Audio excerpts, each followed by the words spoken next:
Okay, let's talk about that little ping your glass makes. You know the story everyone tells at dinner parties, right? That back in the day, people clinked their mugs together really hard to slosh beer into each other's cups. The idea was, if someone was trying to poison you, some of that poison would splash right back into their own drink. It's a great story. It's got drama, intrigue, medieval action, and it is completely 100% wrong. So why do we really do it? Picture it. You're at a wedding, a birthday party, or just a Tuesday dinner. Someone raises a glass, says a few words, and then that sound. That little chime as glass meets glass. It's a moment of connection we all perform without a second thought. It feels ancient, official, a tiny ceremony that says, we're all in this together. But the real story of that sound is far stranger than any myth. The real path to your modern cheers is a wonderful mess of bad wine, kitchen hacks, 18th century celebrity culture, secret political codes, and, finally, a 19th century factory boom that gave us all something worth clinking. It's a journey that starts not with poison, but with a piece of bread. Yes, to find the real origin, we have to start with the word itself, toast. And for a long time, that's exactly what it meant. Actual, literal toast. As in, a piece of bread browned over a fire. See, in the 16th and 17th centuries, the wine available to most people wasn't a fine Bordeaux. It was often young, acidic, and harsh. So, they came up with a clever kitchen hack. You take a piece of bread, char it a bit, maybe sprinkle on some nutmeg or ginger, and drop it right into the pitcher of wine. The bread would absorb some of the nasty, acidic flavors, and the spices made the whole thing a lot more drinkable. It was just a normal part of drinking. In Shakespeare's play The Merry Wives of Windsor, the larger-than-life Falstaff bellows, "Go fetch me a quart of sack, put a toast in it." He's not making a speech. He's placing a drink order. He wants that flavor-fixing crust in his cup, the same way you might want a lime wedge in your gin and tonic. From there, it took a clever little leap of imagination. Drinkers started making a metaphorical connection. If a piece of spiced bread could improve the quality of the wine for everyone at the table, then surely the presence of a beloved or witty person could improve the quality of the entire evening. So, they started naming an honored guest, often a celebrated lady, as the toast of the night. Her name was said to flavor the drink, to give it its special quality. The idea absolutely exploded in the fashionable clubs of 18th century England. There's a famous, maybe slightly embellished story from the town of Bath, a major social hub at the time. A famously beautiful woman was in the public Roman baths when one of her admirers scooped up a cup of the bathwater and drank to her health. His friend, not to be outdone, declared that while he didn't care for the liquor itself, he would gladly have the toast, meaning the lady right there in the tub. The phrase, "the toast of the town," was born. It captures that moment perfectly. The person being honored became more important than the drink itself. This got so elaborate that drinking clubs appointed an official toastmaster. This person wasn't just the life of the party. It was a formal job. He managed the sequence of toasts, announced the names, and made sure every health was drunk in the proper order. The ritual of raising a glass to honor someone was now a core part of social life. But this act of drinking to someone's health is far older than the word toast. The ancient Greeks and Romans did it all the time. They would pour out a small portion of their wine as a libation, a liquid offering to the gods. Then, they would raise their cups to honor their guests, a practice they called propinare. The phrase basically meant, "I drink this for you." It was a fundamental gesture of hospitality and respect. In medieval halls and guild meetings, this gesture was often about trust. Instead of individual cups, a massive two-handled loving cup would be passed around. Sharing a single vessel was a powerful symbol of community. But think about it. To drink from a heavy cup with two hands, you have to lift it up, obscuring your vision and leaving you unable to draw a weapon. You are completely vulnerable. And that was the entire point. That's why the loving cup ceremony came with built-in bodyguards. As one person drank, the two people sitting next to them would stand up. One would remove the cup's lid, and both would face outward, literally watching the drinker's back. This wasn't about testing the wine for poison. It was about protecting the person while they were defenseless.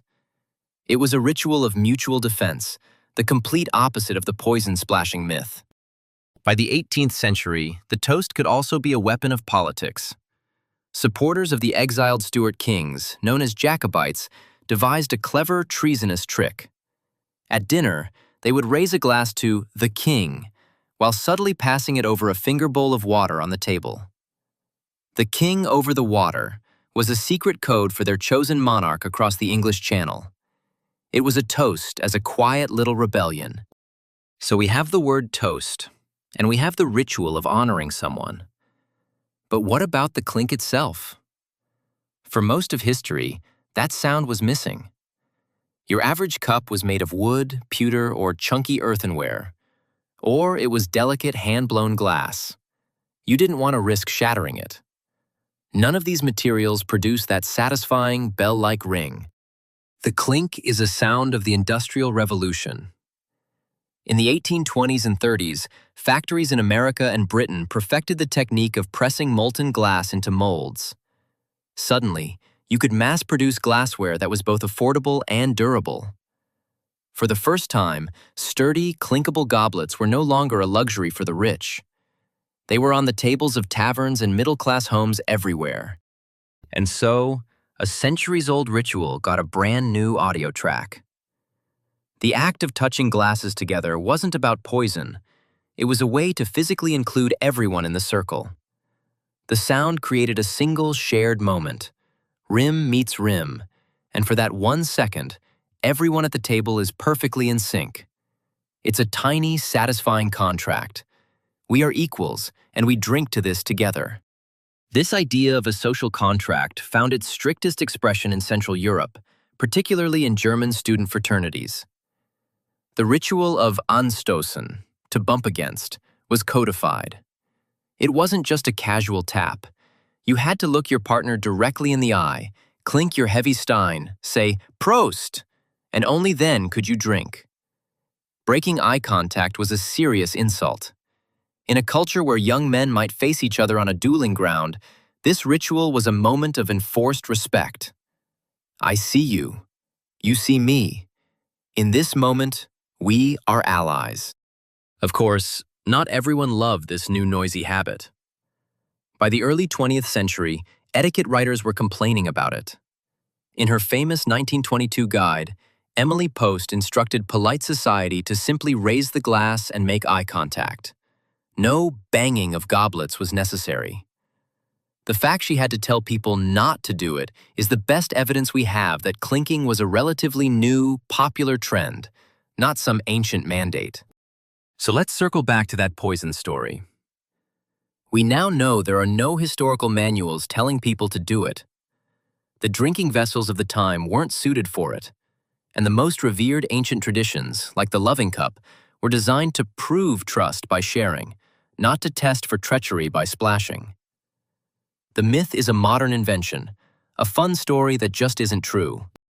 What the clink really does is synchronize the group. It's a sensory cue that pulls everyone's attention to the same spot at the same time. In a noisy, distracted room, that little ping cuts through the chatter and creates focus. It's a physical punctuation mark at the end of a spoken honor. It says, "The wish has been made. Now we seal it together." Think of it this way. A toast already has the sight of the raised glasses, the smell and taste of the drink, and the touch of the glass in your hand. The clink adds the final ingredient, sound. By engaging all 5 senses, the moment becomes more powerful, more memorable. That's why the gesture feels just as right at a formal wedding as it does at a backyard barbecue. And finally, the language we use caught up to the action. For centuries, people in England would toast to someone's health. The word cheers existed, but it meant your mood or your facial expression. Later, it became a shout of encouragement. It wasn't until the early 20th century that cheers became the go-to all-purpose word for raising a glass in the English-speaking world. It was the last friendly piece of the puzzle to snap into place. So the next time you raise a glass, remember all the history that had to happen to make that simple moment possible. You're holding a piece of 19th century industrial technology. You're reenacting a German student ritual of trust.